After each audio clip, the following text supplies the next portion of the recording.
morning, students. Once again, welcome to the statistics class.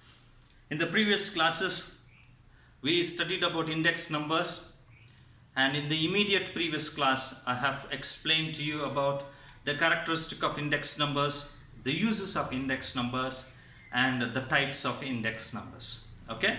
So now, let's move on further in the construction of index numbers. We need to construct index numbers.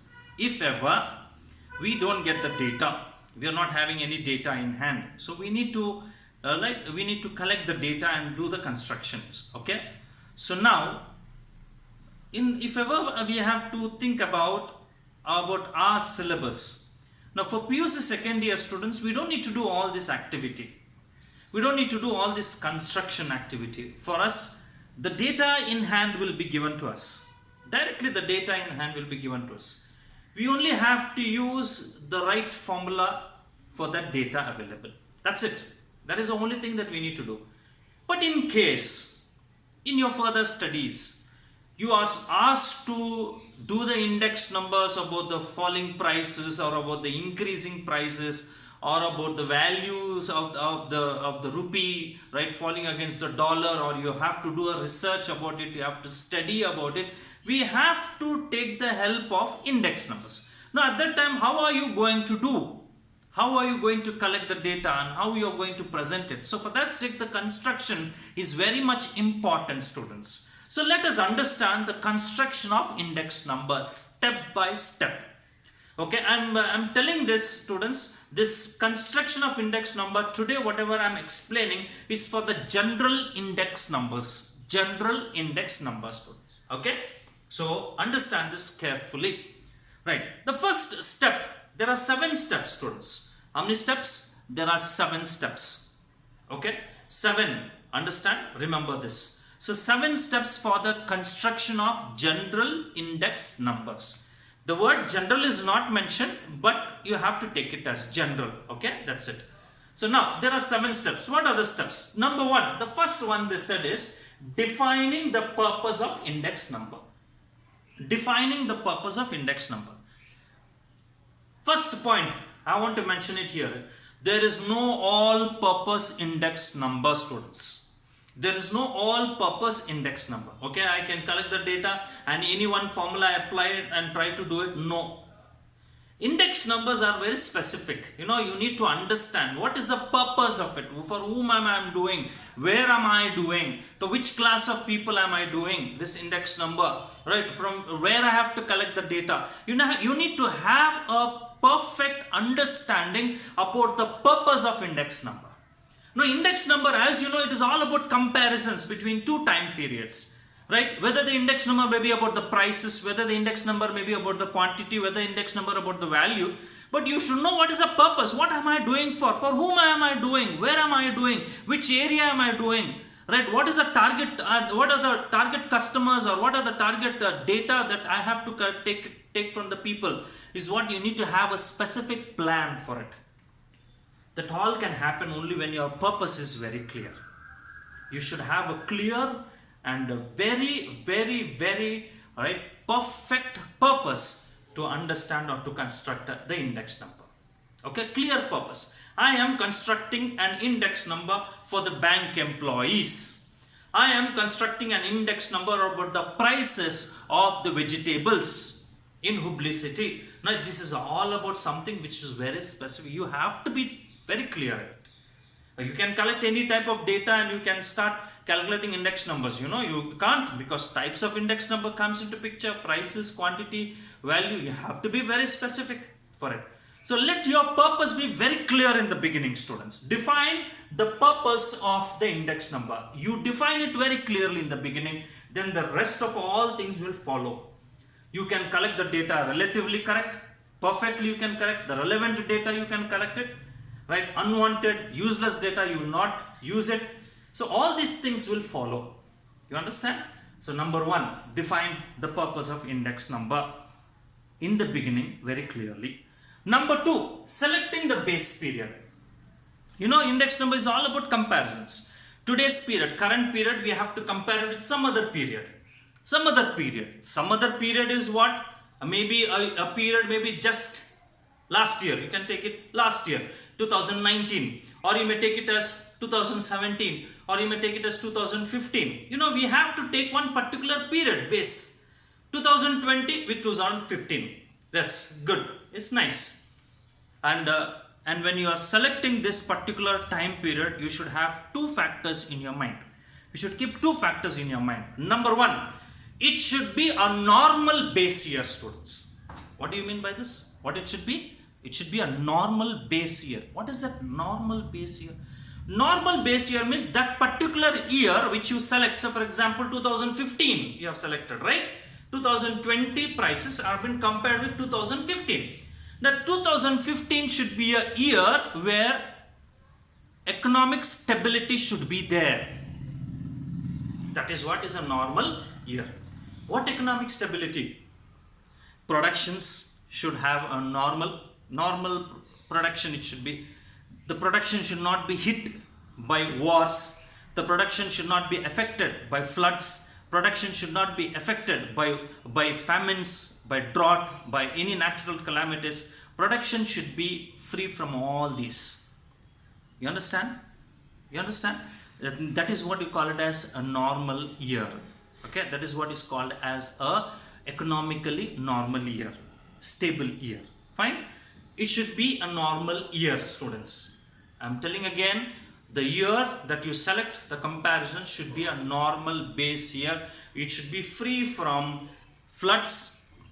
That year should be free from natural calamities. That year should be free from wars. That year should be free from strikes or any other disasters. Because of which, what happens is the prices, the production, everything will be affected. Yes or no?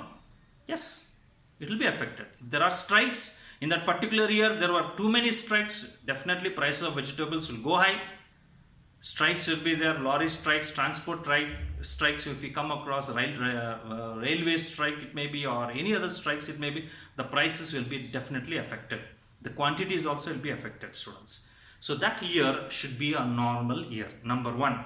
Number two is that year which you select should be not too distant in the past. What does it mean? I have selected 2015. It's okay. 2020 and 2015 is a good comparisons. Not much changes will be seen.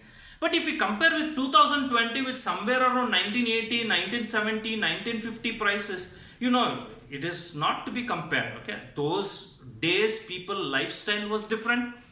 Their consumption pattern was different, right? Everything was different. Even their income was different as compared to nowadays people. So we cannot compare those, and it's beyond numbers for us. It cannot be compared. So what are we supposed to? Fairly recent period comparisons should be done. 2020, 2015 is okay. 2020, even with 2010 also is okay. No problem. But not too much. Too much distant in the past. We cannot take a base year. Okay, this is the second one. The third one, selecting the items. When we write a list for the ration for the month, ration list to go to the general stores and buy. It may be rice, it may be wheat, it may be jawar, it may be sugar, it may be tea powder, it may be all the pulses, it may be oil, it may be all whatever it is. If you just list out the items, 27, 25 to 28 items will be there. In every ration list or every family, these are all the lists. It depends upon the quantities, right? Changes, quantities will be varying. But there will be a list of 25 items at least. Yes or no?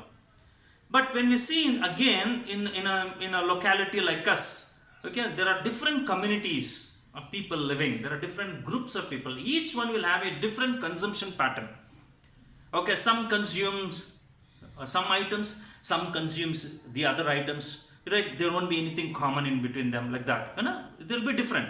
But students, generally if you speak about majority of the communities or majority of the people will have some list of items which are commonly consumed. Like rice people consume, like wheat people consume, like sugar the people consume, like oil they will use, right? All these things. So you only have to select few items commonly consumed by the people. Not all the items. Commonly consumed items, few selected things you have to use it, students. That would be the best one for us to make a data, collect the data and do it. So once you make the list of items, then what are we supposed to do? We have to obtain price quotations. Okay, price quotations of that. You know, price quotations vary from shop to shop. It varies from agency to agency. It varies from area to area. You know, all these things will be there. So what are we supposed to do? If our customers, the data, the people living in one particular area, you always have to ask them, so from which stores you buy, right? So you go to that stores and buy, and go to that stores and take the note of all the prices, whatever items they purchase. If they purchase rice, what is the price of rice? If they purchase wheat, what is the price of wheat? All that you take the item. Like that, you know, different customers buy from different places. Okay, different shops. So go to different shops. 4 to 5 shops you take it. The same commodity is that price there. What is that price in the other shop? What is the price in the other shop? All that you do it. Right? Now there are 4 prices of one particular commodity. Price of rice in this shop, one price will be there. In shop B, another price will be there. In shop C, another price will be there. In shop D, another price will be there. Which price is the right one? So let's not confuse ourselves. Take the average of 4. You know, average, add all the 4 and divide it by 4. So you will get one particular quotation, one particular price. And that you should use as the price quotation of that item. Okay? Right. Obtain price quotation. Then afterwards, choice of an average. We have to take, it's a specialized average, students. Index numbers are specialized averages. So we have to take one base. Either we have to take arithmetic mean as the base or geometric mean as the base and do the calculation. So we have to choose that average. Whether it should be based on arithmetic mean or whether it should be based on geometric mean. That also have to decide in the beginning. And the next is selection of weights. What do you mean by selection of weights? You know, there are items, students, people consume like rice, wheat, sugar, tea, salt, oil, all these are the items.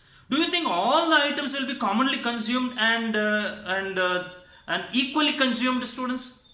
Rice 25 kgs, sugar also 25 kgs, and oil also 25 liters, wheat also 25 kgs, and salt also 25 kgs. Will it be equally consumed? No. Some items are given more importance, most importance, high importance, priority, paramount for that family. Like for example, there's some people in the family have some issues, health related issues. So they don't want to go with like rice, and they only just want to go with some wheat or jawar or something like that. So they take more, the consumption of jawar, wheat will be more in that family rather than the rice items. So you understand like that. So you have to give importance to that. That importance is what we give according to the usage. So too much, like rice they take 25 kgs, only jola 10 kgs. Like this, importance is given for rice. If they give wheat 25 kgs, rice only just 10 kgs, wheat is given importance. They give importance according to the consumption. So that consumption is called as weights. How much they consume is what is the weight. So that is what is selecting of weights. And the last one is selection of suitable formulae. There are many formulae, students, in this index numbers. There are many formulas. And according to the data available to us, we need to understand and we need to pick the right formula and then start doing it. Okay, so this is what we have it about the steps in the construction of index numbers. There are many formulas, students. Many formulas are there. Okay, I don't know to explain that. That explanation will come in the next class. So these are the important steps. Number 1 is defining the purpose of index number. Number 2 is selecting the base period. Number 3 is selecting the items. Number 4 is obtaining price quotations. Number 5 is called choice of an average. Number 6 is called a selection of weights. And number 7 is called a selection of suitable formula. Okay. Right, make a note of this, students. If you have not followed this explanation, again I said, download it and once again watch in your free time. Thank you very much.